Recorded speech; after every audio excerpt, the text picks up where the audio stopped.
Oséias 5, do 8 até o 14. O castigo de Deus, meus irmãos. Deus castiga.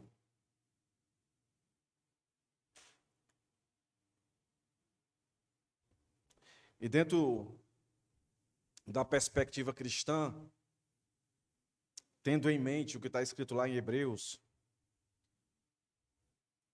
não tem coisa mais maravilhosa do que ser castigado por Deus, meus irmãos. Isso é sinal da sua absurda graça, superabundante graça. Porque lá em Hebreus, ele diz que ele corrige os seus filhos, ele açoita. E aquele que é bastardo, ele não leva em consideração, ele dá desprezo. Olha o que é que o texto vai nos trazer nessa noite aqui. Toquem a trombeta em Gibeá e façam soar o alarme em Ramá. Comece a gritar em Bet-Aven. Cuidado, Benjamim. Efraim se tornará em desolação no dia do castigo. Entre as tribos de Israel, tornei conhecido o que se cumprirá. Os príncipes de Judá são como os que mudam os marcos. Derramarei o meu furor sobre eles como água. Efraim está oprimido e esmagado pelo juízo, porque preferiu seguir a vaidade.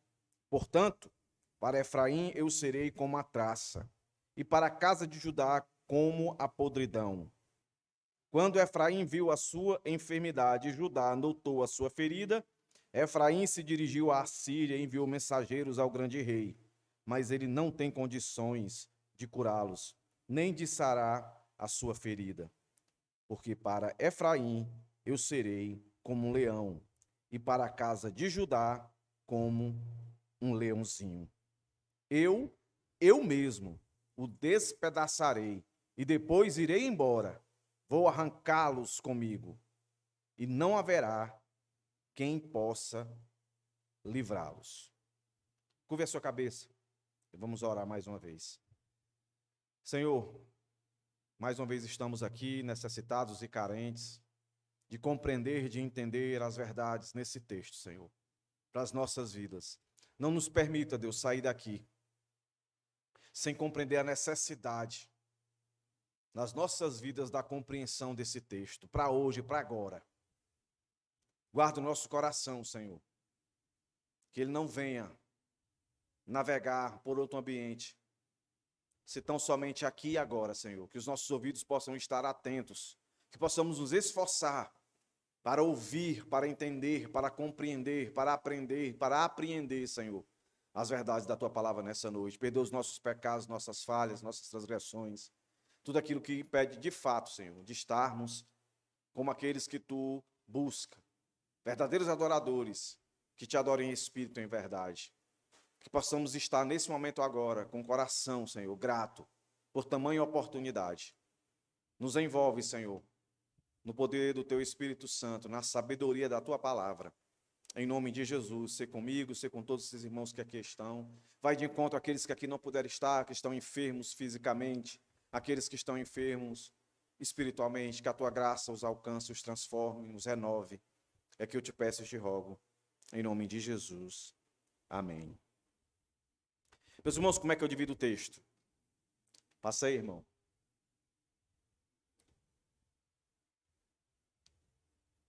O Deus que castiga. Nesse texto aí, no verso 8 e 9, nós vamos ver a desolação que virá da parte de Deus. Isso faz parte do castigo de Deus. Desolação.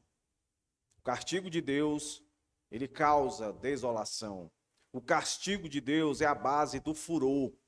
Ele derrama seu furor. Verso 10, 11. E verso 12 e 14. Essa desolação, esse furor, ele se torna algo realizado em destruição. Deus destrói. No meu texto diz aqui, despedaçarei. É a ideia de destruir. Só que nós vamos ver que não é uma destruição de aniquilação, mas é uma destruição que causa dor interna e externa. É uma destruição daquilo que comumente nós colocamos para nós, meus irmãos, como o propósito de vida, que é comer, beber, vestir, se divertir. A gente acha que a nossa vinda nesse mundo aqui foi para isso, só para isso. Não é aqui, eu não estou querendo ser pessimista, pregador do caos, né, e dizer que a gente não deve se preocupar com o que vestir, com o que comer, com prazer. Não é isso. Espero que os irmãos estejam compreendendo todo o contexto do livro de Oséias. Mas tão somente quando nós colocamos isso como um fim para a nossa alegria, um fim para a nossa satisfação. Se o material não estiver legal, se o prazer não for algo que de fato eu esteja vivendo, então a vida perde o sentido para mim. Não é para ser assim. Quando passa a ser assim, isso é sinal, como João, nas suas cartas diz, nós amamos o mundo, abraçamos o mundo. E tudo aquilo que nós temos tratado aqui, nada mais é do que o povo de Deus abraçando o mundo, ao ponto de entrar em depravação e infidelidade com o Senhor. Aí Deus, por sua graça, por sua abundante graça, Ele sabe, Ele é onisciente, onipresente, onipotente, Ele sabe como agir, Ele sabe a medida da ação, Ele sabe o tempo dessa ação, e Ele faz tudo isso para que o seu povo se arrependa.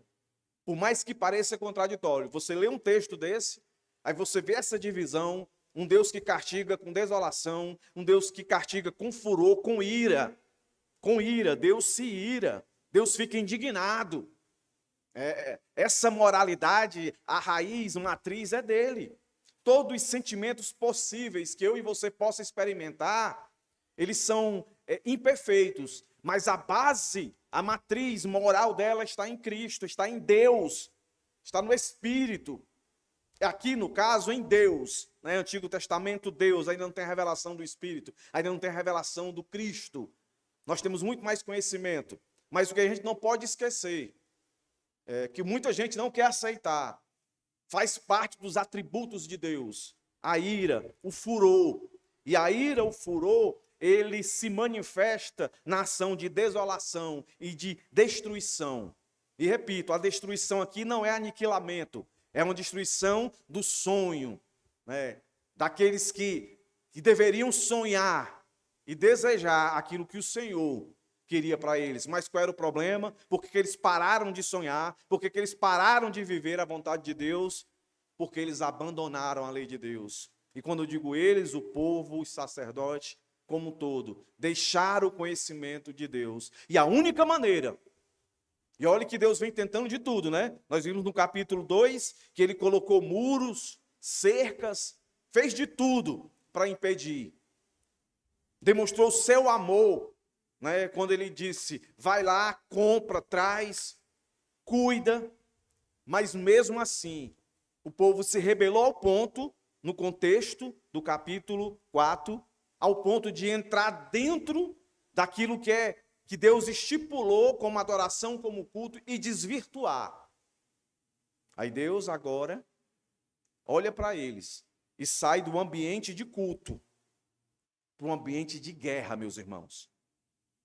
O contexto, para você entender isso aqui, seria muito bom, meus irmãos. Às vezes a gente fala aqui, e normalmente a gente escuta e não vai buscar ler. Mas se você pegar a sua Bíblia e ler 2 Reis, capítulo 16 e capítulo 17, é o contexto disso daqui. Capítulo 16 e capítulo 17 de 2 Reis. Não são capítulos longos. Depois, chega em casa, leia, para você ver como tudo que eu falar aqui vai se conectar com muito mais profundidade. E em vez de você se aperceber tão somente na ira de Deus, você vai perceber que essa ira de Deus, desolação, né, da qual nós vamos falar aqui, faz parte do seu coração compassivo, do seu coração misericordioso. Então vamos aqui.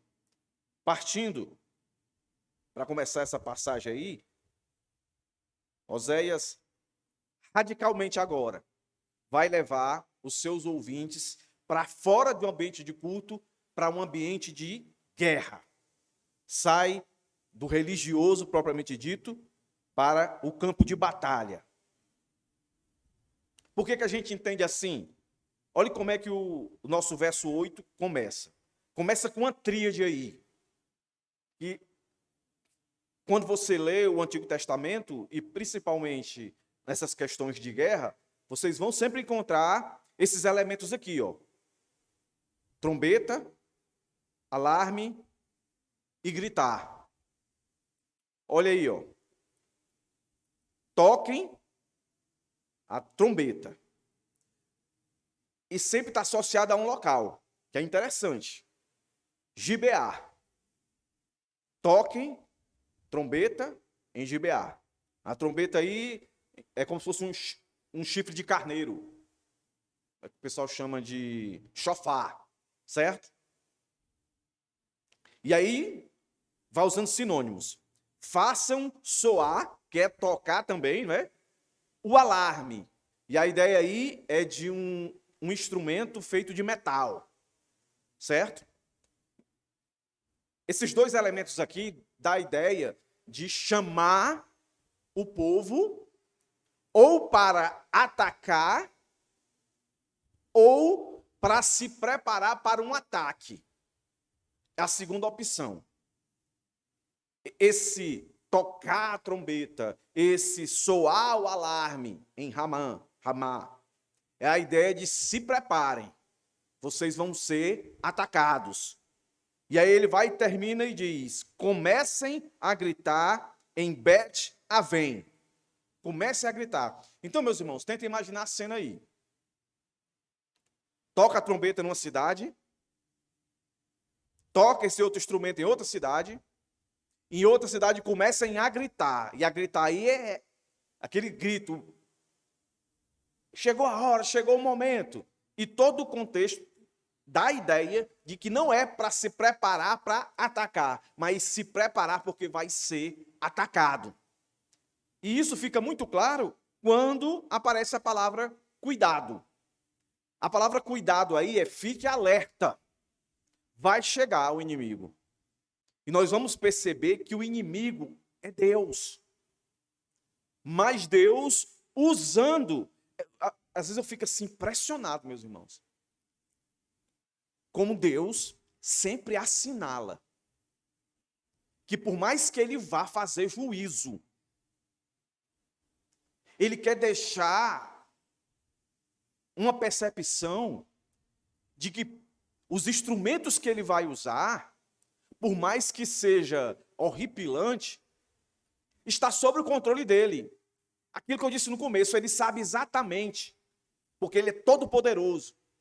Ele é onisciente, onipresente, ele sabe exatamente como agir, quando agir, a dosagem da sua ação, e todos obedecem o seu mandar. E ele diz: cuidado, Benjamim. Olha que interessante.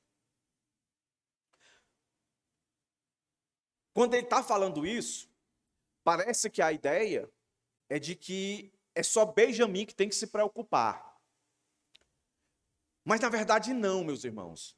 O nome dessas cidades que aqui aparecem introduzem que Benjamim nada mais é do que a representação da tribo toda. Esse ataque, essa desolação que vai vir, vai começar por alguém, mas vai se estender para o reino do norte e para o reino do sul. Ambos vão ser atingidos. Aqui nesse texto, do verso 8 até o 14, todo o povo de Deus, que depois de Salomão se dividiu, aqui o Senhor coloca todos eles juntos, para receber a desolação do Senhor, para receber a sua ira, o seu furor, e para serem destruídos. A gente sabe o final dessa história aqui. A gente sabe que tanto o reino do norte como o reino do sul vão ser exilados pela Síria e pela Babilônia. Sendo que o reino do norte ele vai ser, de fato, destruído. Ele não vai existir mais. Quando o povo do sul, Judá como representante, sair do cativeiro babilônico, o povo vai ser reconhecido agora como o povo de Judá. Não vai existir mais o reino do norte. E aí fica claro para nós que essa destruição aqui não é aniquilamento que vai acabar tudo. Porque se tivesse acabado tudo, nós não teríamos promessa. O Senhor seria mentiroso naquilo que ele prometeu a Abraão. Mas olha que interessante. Como é que a gente se apercebe de tudo isso? Adiante o texto vai ficar muito claro.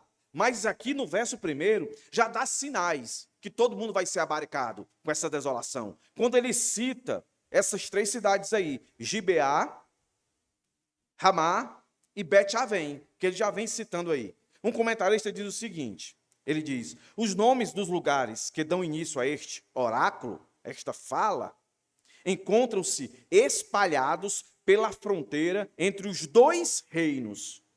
Uma advertência de que o invasor penetraria até o extremo sul de Israel para alarme nas cidades benjamitas de Ramá e Gibeá, que ficaria logo do outro lado da fronteira, assim como já condenada Bet-Avém. Então a ideia, Jesus está dizendo aqui, Benjamim, teoricamente, faria parte do Reino do Sul. Benjamim, tu vai ouvir o barulho que Gibeá vai fazer. Tu vai ouvir o barulho que Ramá vai fazer. Tu vai ouvir o barulho de grito que Bet-Avém vai fazer. Quando tu ouvir isso, é porque eu estou desolando Efraim na representação de Israel, reino do norte. Te cuida. Tu vai ser a próxima com Judá. Te cuida, fica alerta. Essas cidades fronteiriças, como eu acabei de ler aqui, esse comentarista. É como se Deus quisesse colocar um mapa diante da cara deles, da tribo de Benjamim, e dizer, eu já estou bem pertinho de chegar até você. O livro de Oséias é mais direcionado à tribo do norte. Mas aqui o Senhor vai falar uma das mazelas de Judá. E aí o texto continua. O texto diz, Efraim, representação de Israel, reino do norte. Lembra que eu falei no sermão passado? Por que ele não fala aqui Israel? Por que ele fala Efraim? A ideia de que Efraim era a principal cidade do reino do norte. E ela foi a primeira a se abrir para a depravação, para a infidelidade, para tudo aquilo que a gente viu que estava acontecendo. Então, por ela vai começar. E vai se acender, vai crescer por todas as tribos que faziam parte do reino do norte. E vai chegar em Benjamim, que é a representação do reino do sul, e vai chegar a Judá. Por isso ele diz, Efraim se tornará em desolação. A palavra desolação aí, meus irmãos, quer dizer horror, assombro. Horror, assombro. Olha, essas pessoas que estão aqui, ouvindo isso aqui do profeta, elas não imaginavam que isso poderia acontecer. Porque, lembra do sermão passado? Elas achavam que quando ia para o culto, praticar a sua religião, elas achavam que estavam fazendo a vontade de Deus. Quando eles estavam prostituindo o culto, eles achavam que estavam fazendo aquilo em nome de Deus. Deus estava mandando eles fazer aquilo. Então, eles jamais imaginavam. Então, preste atenção, irmãos. O mundo que eles viveram não é diferente do mundo que nós vivemos. O mundo vai sempre querer nos fazer achar que a nossa religião que nós praticamos é a religião verdadeira. Quando eu era adolescente, eu ouvia alguns pastores dizer assim, meu pai dizia, vamos ter cuidado, irmãos, para que a igreja não vire o mundo, não vire o mundo. Isso sempre foi um perigo. Mas o perigo é maior que a gente não se apercebe que está virando o mundo. E por não se aperceber disso, a gente não acredita que exista um Deus como esse aqui registrado pelo profeta. Um Deus que vai desolar, vai causar horror. Olha aí, meus irmãos. Agora, nesse momento, a gente conta nos dedos quantas igrejas estão pregando de fato esse atributo de Deus, que Deus é justiça, que Deus se ira, que Deus ele tem ódio. As pessoas falam só que Deus prospera, que Deus cura, que Deus faz isso, que Deus faz aquilo outro. Ele faz tudo isso. Mas ele também faz isso. E as pessoas estão vivendo a sua religiosidade e não conseguem se aperceber que de uma hora para outra, quando ele menos esperar, o horror de Deus, a desolação, que dá a ideia de horror, de assombro, vai chegar sobre a vida dele. Isso pode ser, meus irmãos, de várias maneiras. Isso pode ser por doença, isso pode ser por pobreza, isso pode ser por riqueza, isso pode ser por guerras, isso pode ser por perseguições, isso pode ser politicamente, que vai ser o caso aqui. Deus vai usar um império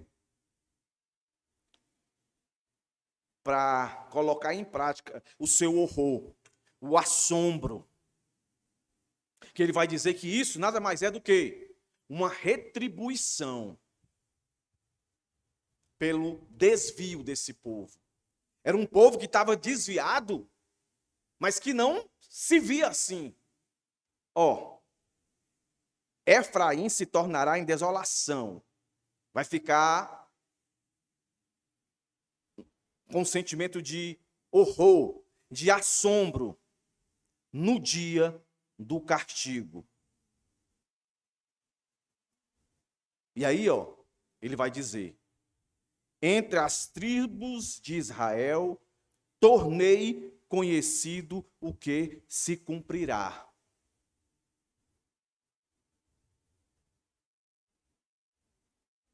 É afirmando.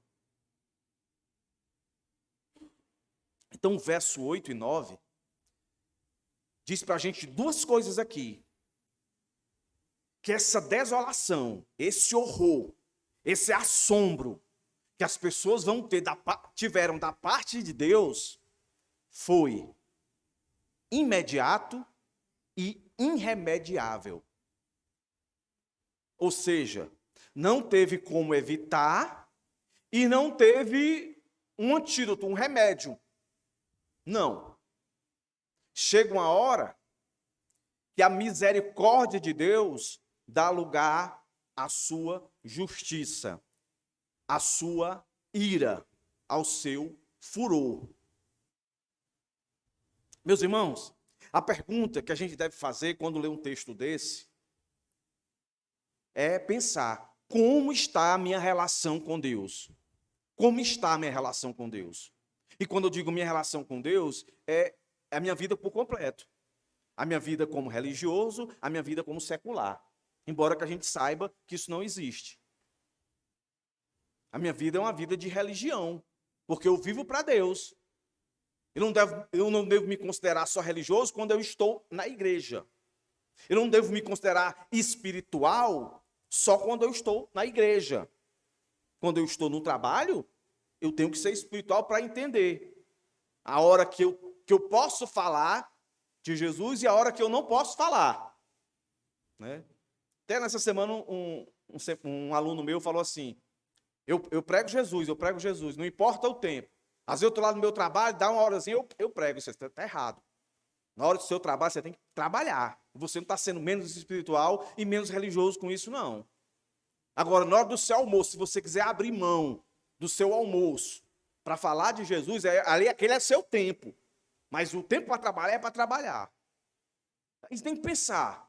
O que é que essa semana Deus tem para mim? Deus tem, além do seu favor e da sua misericórdia, que ela não cessa. Que até no seu ato de desolação, a sua misericórdia está ali, pronta a perdoar. Mas a gente se pergunta, o que é que está para mim essa semana? Será que é horror? Será que é assombro? Será que não? O que nos faz melhores do que essas pessoas aqui registradas? O mundo é o mesmo espírito demoníaco que estava agindo aqui, o espírito que a gente viu, que agia no meio deles, enganava e os protegia, os envolvia, está aqui também, no nosso tempo. E o texto diz isso, verso 8, verso 9. Fiquem espertos. É um tempo de guerra agora. E vocês estão em guerra comigo. É Deus que vai fazer isso. Isso vai ficar mais claro mais adiante. Agora, a partir do verso 10 e o 11, além de já demonstrar que essa sua desolação, que vai ser manifestada pelo furor dele, pela ira dele agora, verso 10, 11, ele disse, em duas palavras, que é imediata, irremediável, ele vai dizer agora que é inevitável. E agora ele entra naqueles que estão além da fronteira do Reino do Norte, Judá. Olha o que ele vai dizer agora. Verso 10. Os príncipes de Judá são como os que mudam os marcos. Olha o que ele está dizendo. É sobre Judá que ele vai derramar o seu furor, a sua ira. Olha o que ele está dizendo aqui. Ó. Meus irmãos, ele está colocando aqui a depravação de Judá. Quando ele diz isso aqui, ó, os príncipes de Judá são como os que mudam os marcos. O que ele está querendo dizer isso? Mudam os marcos. Marcos é a ideia de demarcação, de território, de terreno, de loteamento. O que o profeta, Deus está falando pela boca do profeta aqui, essa acusação é o que Miqueias 2:2 já dizia, que são tudo contemporâneo, certo? Miqueias e Isaías são contemporâneos de Oséias. Estão vivendo no mesmo contexto. Olha o que é que Miqueias dizia acerca de Judá. Cobiçam campos, Miqueias 2:2. Cobiçam campos e os arrebatam, e casas as tomam. Assim fazem violência ao homem e à sua casa, a uma pessoa e à sua herança. Judá fazia isso. E certamente, quando a gente lembra que o Senhor disse, olha, não ande com Israel, com Efraim. Não tem eles como exemplo. A gente não viu isso nos sermões passados? Então, certamente, eles matavam pessoas para ficar com suas propriedades. O povo de Deus, meus irmãos. O povo de Deus. Matava as pessoas. Por que eles faziam isso? Que influência é essa? Era a influência do mundo. Era o que o mundo fazia. E eles faziam isso. E o Senhor aqui está condenando eles. Vocês, está chamando ladrões. A depravação dele levou eles a roubar, a cobiçar, quebrando o mandamento. Olha o que Isaías vai dizer, Isaías 5:8. Ai dos que ajuntam casa a casa, reúnem campo a campo, até que não haja mais lugar, e ficam como únicos moradores no meio da terra. Ou seja, eles estavam tomando os direitos alheios das pessoas. Um comentário chama que era uma horda de ladrões.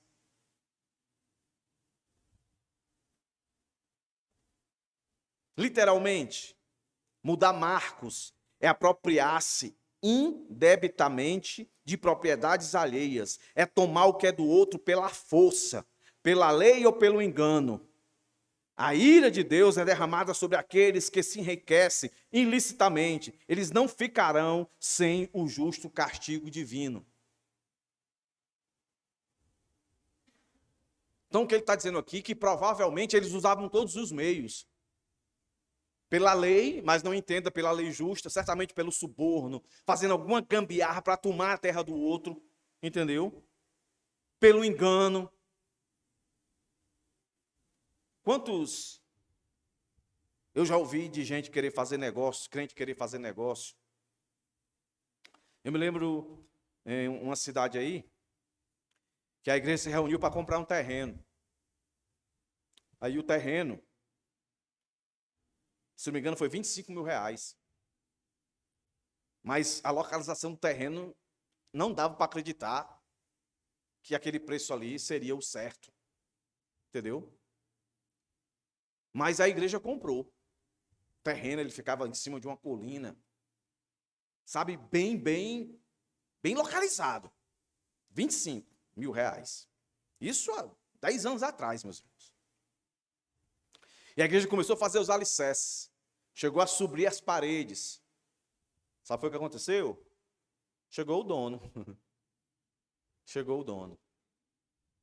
E derrubou tudo. Quer dizer, os irmãos da igreja, não estou comparando aqui com Judá, né? Talvez foi inocência, ou talvez como Judá mesmo, sabendo que o negócio ali estava errado, mas vamos aqui, vamos comprar, depois a gente dá um jeito aqui de mexer, depois que estiver dentro, ninguém tira. Porque tem crente que tem essas ondas, né? De querer fazer as coisas e dizer, não, Deus perdoa. O único pecado imperdoável é a blasfêmia do Espírito Santo.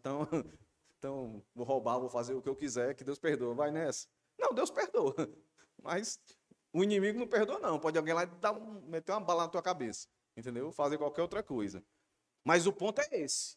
Provavelmente era isso que acontecia. Eles enganavam as pessoas, né? Dizia que esse terreno não vale nada. Outra coisa que eu me lembrei agora, meus pais ainda moram na Barra do Ceará, bairro nobre aqui de Fortaleza, para quem não conhece. Só top. Aí fizeram antes de fazer a ponte que passa sobre o mar para ir para o Cumbuco, o Caraí, tinha um monte de terreno lá. Mas alguns poderosos, já sabendo do projeto, chegaram antes e compraram os terrenos a preço de banana. Porque eles sabiam que depois ia vir a ponte que ia passar e ia valorizar, e de fato isso aconteceu. É semelhante o que Judá certamente estava fazendo, comprando terra, todo mundo tomando de todas as maneiras. E o Senhor diz isso aqui. Os príncipes de Judá são como os que mudam os marcos. O que é que vai acontecer com eles? Derramarei o meu furor. Furor aí, entenda. Ira. Aí eu fui vendo as várias percepções dessa palavra e eu cheguei numa para de fato causar algo em nossos corações. Que essa ira de Deus, essa fúria de Deus, é um impulso violento. Violento. Ou seja, para que eu e você consiga mensurar isso na prática, e esse impulso violento, nós vamos perceber que foi Deus usando o império da Assíria. E ele veio, de fato, com muita violência sobre Judá e sobre Israel. Eles recorrem a ele como ajuda, mas, na verdade, é o principal inimigo deles. É através deles que o Senhor vai demonstrar a sua desolação, o seu furor derramado. E o profeta aqui usado por Deus faz questão de dizer que essa ira, ela é violenta, impulsionadamente violenta, e ela é grande, porque ele coloca aqui, a ideia. Sobre eles como água. Água aqui, não entenda como um copinho d'água. Água aqui, entenda uma tsunami, entendeu? Que é exatamente a ilustração do exército assírio, acabando com todos eles. E logo depois, vindo Nabucodonosor, né, e levando, de fato, Judá. Mas essa é a mão de Deus agindo no tempo e no espaço sobre o seu povo. E por mais que seja impossível de querer associar, mas tudo isso, meus irmãos, é Deus querendo que o seu povo se arrependa. Eu costumo dizer que a pior igreja do mundo está registrada lá em 1 Coríntios, a igreja de Corinto, uma igreja que acontecia de tudo. Mas antes dessa igreja ser a pior igreja do mundo, o pior povo do mundo, meus irmãos, é o povo de Deus. Não é o ímpio em si, é o povo de Deus. Por que que o povo de Deus é o pior povo do mundo? Porque ele tem o Deus verdadeiro, ele tem a promessa verdadeira, e ele troca tudo isso pelo Deus falso, pelas promessas falsas. Isso os torna pior. A Bíblia diz que nós temos muito mais responsabilidade, porque nós temos muito mais luz.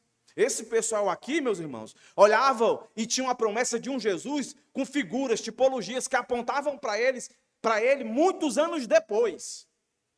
Nós também não vimos Jesus, mas nós estamos depois de Jesus, nós temos convicção e certeza de que ele veio e cumpriu tudo aquilo que dizia acerca dele.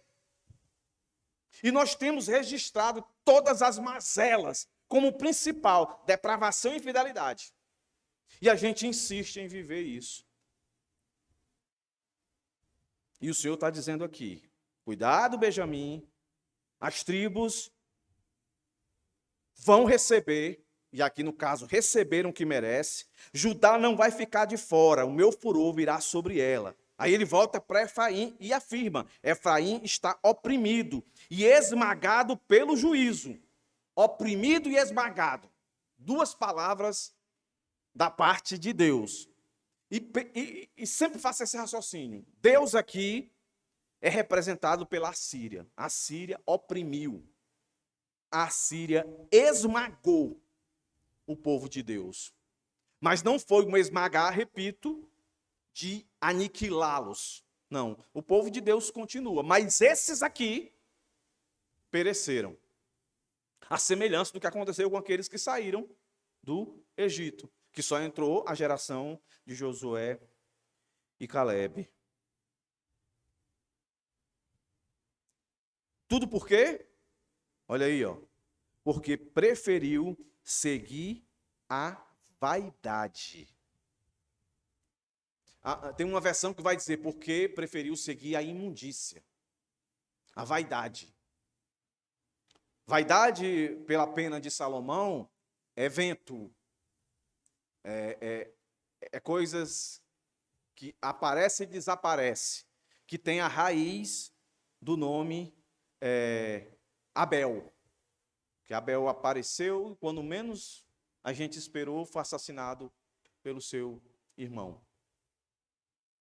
Querem dizer que eles correram atrás de algo que não valia a pena correr. E a vaidade aí, pelo todo o contexto que a gente falou, se resume na sua vida religiosa e na sua vida social. Eles correram atrás de imundícia na sua vida social e correram atrás de imundícia, vaidade, na sua área religiosa. E o que seria a maldade no social? É muito fácil, né? Prostituição, lascívia, cobiça, roubo, matar. Mas o que seria no religioso? Meus irmãos, a mesma coisa. A prostituição dentro da igreja, dentro do sistema de culto, a ganância, o desejo de matar, mesma coisa. Foi por isso que Deus estabeleceu essa desolação e esse furor sobre o seu povo, porque eles corriam atrás de imundícia, idolatria, perversão, tudo contrário à vontade de Deus. E esse espírito não opera hoje, não? Hoje, mais do que nunca, nós estamos vendo a igreja do Senhor prostituída, pastores se prostituindo cada vez mais e mais, liderança se prostituindo. Eu falei para os irmãos aqui de uma série documental, né, daquela igreja Hillsong. Começou na Austrália, aí depois explodiu nos Estados Unidos, veio para o Brasil. Toda essa influência que nós recebemos há 20 anos atrás, pelo Ministério Diante do Trono, foi toda comprada, empacotada e trazido para cá para o Brasil. Lembra, quem tem mais de 20 anos aqui, quem tem 30 anos aqui, vai lembrar como eram os cultos antes, 30 anos atrás, 20 anos atrás. Os cultos eram basicamente como nós fazemos aqui hoje, e algumas igrejas perseveram em fazer. Canta-se canções, termina, canta outra, depois cantamos hinos, né? Damos uma melhorada, né, no ritmo e tal, mas cantamos. Mas como isso ficou, na maioria das igrejas ainda fica hoje? Fique de pé, que nós fizemos aqui, né? Eu fiz muito isso aqui. Fique de pé, dê glória a Deus. Canta, irmão, só a igreja. Vai, para cima, saltando na presença do Senhor. Vamos sentir, vire para o lado direito, vire para o lado esquerdo, declara isso, declara aquilo outro. E ficava, faz chover, faz chover, faz chover. Derrama, derrama, derrama. Tudo isso. Aí hoje você olha essa igreja, Hillsong, a imundície que acontecia ali. Tudo isso aqui que a gente vê aqui. Adultério, prostituição, infidelidade. Pessoas que iam para a igreja. Se ainda existe alguém inocente aqui, vai cair agora. Pessoas que iam para a igreja para se prostituir. Aí alguém vê hoje e diz assim, meu Deus, Jesus está perto de voltar. Sempre aconteceu. Não lembra não dos textos passados aqui? As pessoas mantinham relações sexuais, incestos, homossexualismo, tudo dizendo que era para a glória de Deus. Era a vontade de Deus. E hoje você não vê não isso acontecendo? Igrejas que aceitam as pessoas do jeito que elas são, cultuem do jeito que você acha que quer. Deus disse como ele quer ser cultuado. Ponto final. Ele é o dono. Ele que diz como é que quer ser cultuado. Aí daquele que queira mexer nessas coisas. Então está tudo aqui. E a gente tem que olhar. Como a gente está vivendo isso? O que a gente está correndo atrás? Se for essa vaidade aqui, se for essa imundícia aqui, se for a idolatria aqui, o que está para vir sobre nós é desolação na base da ira de Deus, que vai provocar ações internas e externas em cada um daqueles que vivem em desobediência com o Senhor. Olha o que é que o texto vai dizer agora. Verso 12 até o 14. Ele vai trazer aí umas figuras, né? 4 figuras aí. A traça, a podridão, o leão e o leãozinho. Certo? Então vamos entender a traça e a podridão como algo no interior. E leão e leãozinho como algo exterior.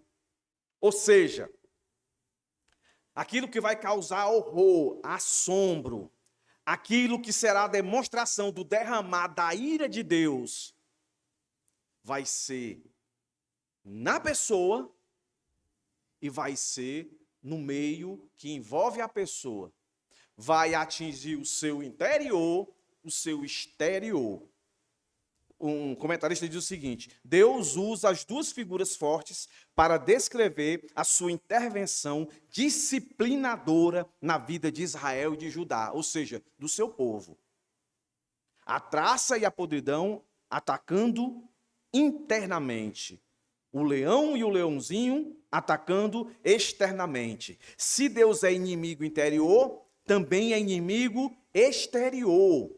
Aí outro comentarista diz o seguinte: tanto o processo silencioso da desintegração quanto o avanço dos exércitos são obra de Deus.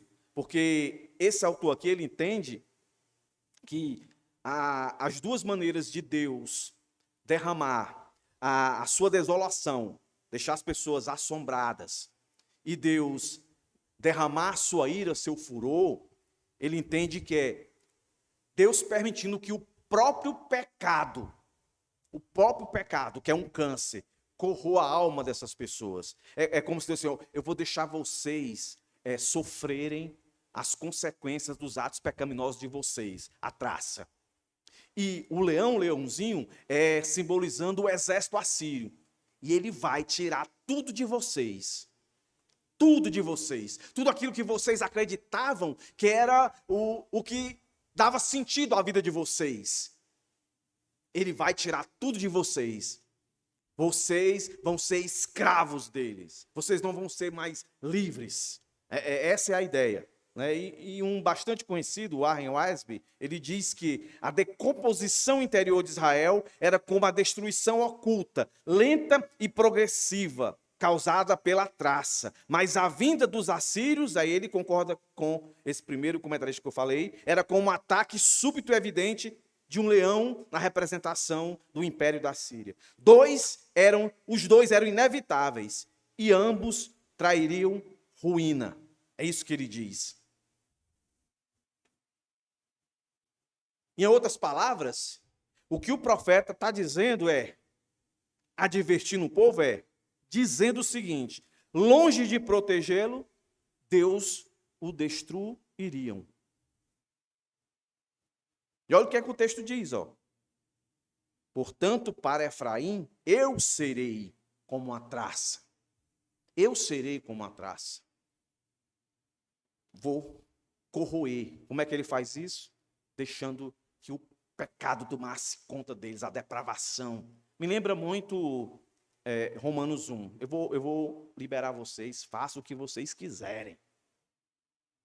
E ele diz, e para a casa de Judá, com uma podridão. Que são sinônimos aí, né? A traça, ela traz essa ideia de podridão. A mesma coisa com Judá. Aí ele vai mais. Quanto a Efraim, que vai começar por eles, os assírios vão destruir o reino do norte e depois vão para cima de Judá. Ele diz, quanto a Efraim, quando Efraim viu a sua enfermidade e Judá notou a sua ferida, Efraim se dirigiu à Síria. Foi pedir ajuda, e você vê isso em 2 Reis. Mas ele, o grande rei, o grande imperador da Síria, o texto está dizendo, mas ele não tem condição de curá-los, nem de sarar a sua ferida, a sua podridão. A ideia é de uma ferida que está, não sei se é assim que chama, empulcerada, cheia de pus. Ele não vai poder sarar. Porque para Efraim, ele diz agora, eu serei como um leão, e para a casa de Judá, como um leãozinho. Às vezes a Bíblia coloca certas coisas que eu acho que é proposital para a gente tentar entrar mais a fundo para compreender essa ilustração aí de leão, leãozinho. Por que não leão, leão? Se fosse leão, leão, a gente já se tocava, né? Leão é o rei da selva. O leão, ele não brinca. Quando o leão, você já deve ter visto isso aí nesses canais que tem, National Geographic, né, que mostra às vezes a vida na selva, como é que eles comem, como vivem, como se alimentam, né? Aí você vê lá o leãozão, ele fica olhando para a presa dele, aí ele fica só olhando, ó. Aí a presa está ali, tal, de bobeira, aí a presa olha assim, não leva a sério. Aí ele não vem não, fez que veio, mas não veio. Mas leão não faz isso, leão ele fica só olhando. Mas quando ele decide, ele vai, e quando ele chega para destraçalhar. Quem tem realmente sangue para ver, quando ele chega, ele não para colocar ketchup, maionese, não. Ele já chega rasgando, entendeu? Coitada da presa. Meus irmãos, é a violência da justiça de Deus, da ira de Deus. E como eu disse, aqui não é o aniquilamento, aqui ainda teve chance. Muitos se arrependeram. Mas aqui não tem como eu não fazer uma ligação escatológica. Quando Jesus vier, vai ser nessa pegada. Não é à toa que é o leão da tribo de Judá. Então ele não vem mais para conversar, para dizer, levante a sua mãozinha, diga que você quer me aceitar agora, tome meu coração. Não tem mais essa não, meus irmãos. Aqui é o prelúdio. Mas aparece esse leãozinho. Aí, o que é isso, então? Para Israel, o Senhor vai chegar pegando pesado, e para Judá vai chegar leãozinho, leãozinho. Para a gente entender isso aqui, tem que ir na palavra, né? Pronto. A primeira palavra é exatamente essa, leão. Na sua totalidade. O macho alfa está pronto, preparado, treinado. Leãozinho aqui não é um bebê. Leãozinho aqui é um jovem leão. Você começa a entender, um jovem leão, já tem força, já está pronto para fazer o que o pai faz, o leãozão, certo? Aí eu disse, beleza, entendi. Judá e Israel estão ferrados de todo jeito. Né? O leãozinho aqui não é um bebê, é um leão que também vai fazer estrago. Mas por que ele ficou leão, leão, leão? Então a gente vai ver outras referências para ver se os irmãos conseguem chegar à conclusão que eu cheguei, antes que eu fale. Para ver se os irmãos chegam na conclusão que eu cheguei, por que leão e leãozinho. Vamos abrir no capítulo 11 de Oséias. Capítulo 11, verso 10, verso 11.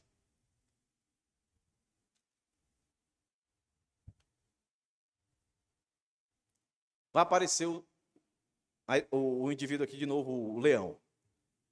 11, 10, 11. Olha o que é que diz aí. Seguirão o Senhor, que rugirá como leão. E quando ele rugir, os filhos tremendo virão do ocidente, tremendo como passarinhos virão os do Egito. E como pombas os da terra da Síria. Eu os farei habitar em suas próprias casas, diz o Senhor.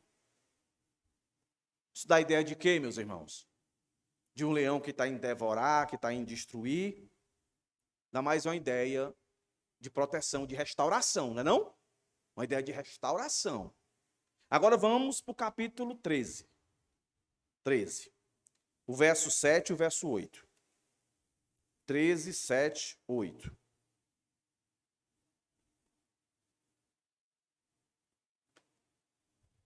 Oséias 13, 7 e 8. Olha o que diz aí. Portanto, serei para eles como um leão, como um leopardo. Ficarei espreitando no caminho, como ursa. Roubada dos seus filhotes, eu os atacarei e lhes rasgarei o peito como leão. Eu os devorarei ali mesmo, como um animal selvagem. Os farei em pedaços. Né? Em pedaços. A sua ruína, ó Israel, vem de você e só de mim o seu socorro. Deu para sacar aí? Voltando para o nosso texto. Por que aparece leão e leãozinho? Se você não percebeu, então vamos aqui comigo. A minha ideia é uma misericórdia do Senhor aqui. Mesmo ele vindo com violência, mesmo ele vindo, como eu disse, com um impulso violento, com desejo de causar terror, assombro, com desejo que eles se sintam totalmente dominados como uma tempestade, uma tsunami, mas mesmo assim, ele faz tudo isso com o desejo de restauração. Por esses dois textos que nós acabamos de ler, que ele se coloca como leão. O primeiro, de que vai proteger, de que vai restaurar. O segundo, que nós lemos, que vai destruir, despedaçar. Usa até os mesmos termos aqui. Então, meus irmãos, a ira de Deus, o furor de Deus, ainda nesse tempo, ainda nesse momento, é duro, é devastoso, como o texto mostra, é derramado de forma com muita violência e com a destruição de fato realizada. Mas ainda não é o final. Ainda há uma ponta de esperança para aquele que se arrepende. Ainda há restauração. Se eu entendo que o verso 8 e 9 diz que essa desolação é imediata, irremediável, o verso 10, 11 diz que é inevitável, eu também tenho que entender que ela atingirá interna e externamente, mas com o intuito de ver o seu povo arrependido. O capítulo 14 vai chamar isso. Então, meus irmãos, eu quero que vocês vejam essa face de Deus.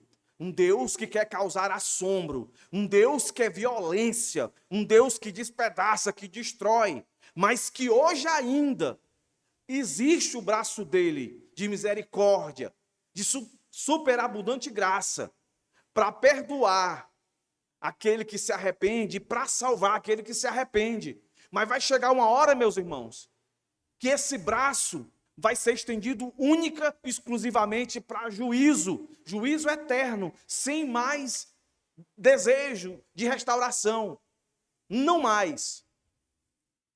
Então saia daqui crente hoje, que a vida que você tem que viver hoje, por mais que você se entenda como um cristão, ela está passiva de ser vivida de uma forma que torne você pior do que um ímpio. Por você ter o conhecimento, e deveria ter o conhecimento de Deus, e a ter o conhecimento de Deus, saber que as promessas que Ele tem, que Ele fez, Ele cumpriu todas, e não deixará de cumprir nenhuma. E se a gente não se atentar para essas coisas, nós vamos ser presenciados com a desolação, com a fúria e com a destruição do Senhor, que vai atacar internamente a cada um de nós e externamente. Conversando com um pastor, ele disse: eu sei que esse mundo, ele não vai melhorar, ele vai cada dia mais piorar. E aí, falando de política, ele disse: existem partidos que são anti-Deus. Existem partidos que querem fazer, consciente ou inconscientemente, querem fazer aquilo que o Senhor deseja para a família, para a sociedade como um todo.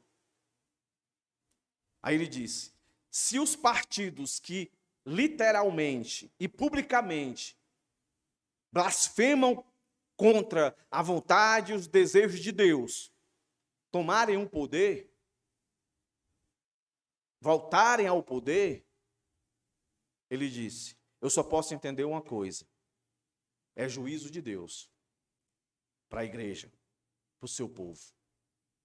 É juízo de Deus. Aí esse juízo de Deus para o seu povo é para chamá-lo ao arrependimento. E aí a percepção do povo é para ele realmente se avaliar, se de fato ele é de Deus ou não é.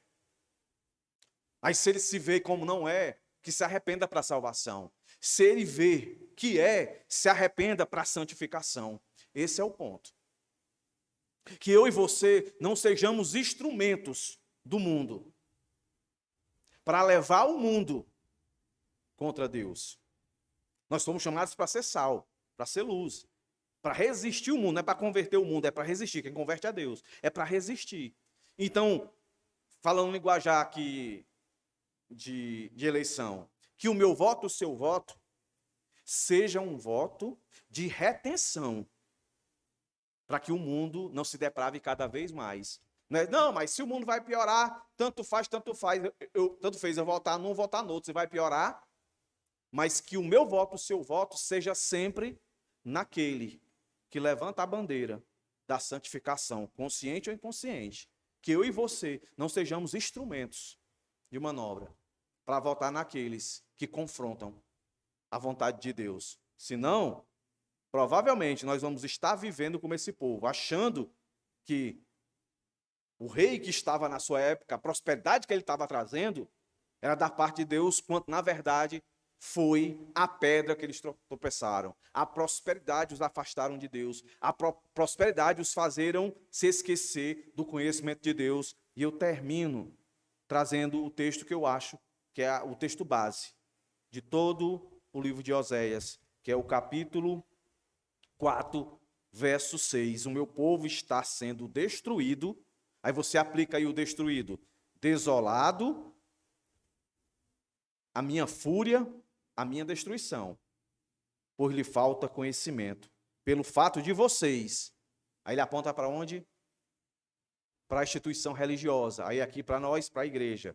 Os sacerdotes, os pastores rejeitaram o conhecimento, também eu os rejeitarei, para que não sejam mais sacerdotes diante de mim. Visto que esqueceram da lei de Deus, o seu Deus, também eu me esquecerei dos seus filhos.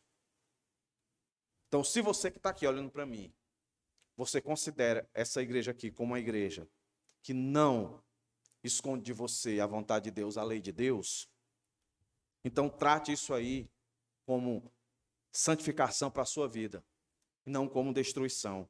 E como é que eu posso tratar isso como destruição? É quando você não considera essa verdade. Muito tempo no passado, eu dizia assim: Meus irmãos, se você está numa igreja que você não cresce espiritualmente, você não amadurece, das duas, uma. Ou o problema é a igreja, ou o problema é você. Aí você tem que tomar uma decisão. Se o problema é você, então coloque em prática tudo que você tem escutado, tem vivido. Lute. Andar com Cristo nunca foi fácil, nunca será fácil. Ele nunca prometeu isso. Se o problema é a igreja, é mais fácil ainda. É só sair. Mas aqui eu tenho certeza. O problema está com você. Que aqui nós pregamos a palavra de Deus. Então que essa semana você se aperceba da graça de Deus, do favor de Deus, do amor de Deus. Mas se for preciso, o meu desejo é que Deus te assombre, te assole, te destrua. Porque só assim você vai conseguir enxergar o quanto Deus é gracioso com você e o quanto esse mundo ainda tem poder sobre você e o quanto você precisa do poder de Deus na sua vida. E o que você precisa não é de uma experiência sobrenatural.